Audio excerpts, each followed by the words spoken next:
نماز کی طرف اور کامیابی کی طرف، تمہاری کامیابی نماز میں. لیکن ہم اپنی کامیابی کو کہاں پر تلاش کر رہے؟ دفتر میں، بستر میں، موبائل میں، ناچنے گانے میں، گھومنے پھرنے میں، AI کے اندر، نئے نئے شوق کے اندر، کسی کی غلامی کرنے میں، کسی کے تلووں کو چاٹنے میں. اور دنیا کے کھلے لفظوں میں بولوں نا میرے بھائی، تو کسی کی اٹھائی گیری کے اندر ہم اپنی کامیابیوں کو تلاش کر رہے ہیں. اور موتین اللہ کا حکم ادا کر رہا ہے اور قیامت تک کرتا رہے گا.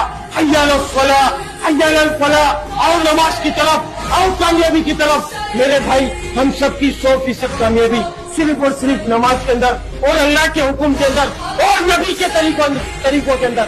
اس کے علاوہ کوئی دوسرا راستہ کامیابی کی طرف نہیں جاتا. ہمارا مال، ہماری دکان، ہماری نوشیری، ہمارا لالچ، ہماری چالاکی، خدا کی قسم ہمیں کامیاب نہیں کرے گی. ہمیں جو کامیاب کرے گا وہ رسول اللہ صلی اللہ علیہ وسلم والا طریقہ وہ کامیاب کرے گا. اس بات کو بتانے، اس بات کو سمجھانے اللہ تعالیٰ نے ایک سلسلہ جاری کیا. 1,24,000 پیغمبروں کو دنیا میں معبود فرمایا. جتنے بھی نبی آئے سبوں نے ایک ہی بولا، ایک ہی بات کی دعوت دی کہ اے لوگوں، پڑھ لو تم لا الہ الا اللہ، کامیاب ہو جاؤ گے. جو وقت کے نبی کی بات کو مانا کرتا تھا اللہ تعالیٰ صرف اس کو کامیاب کیا کرتے تھے.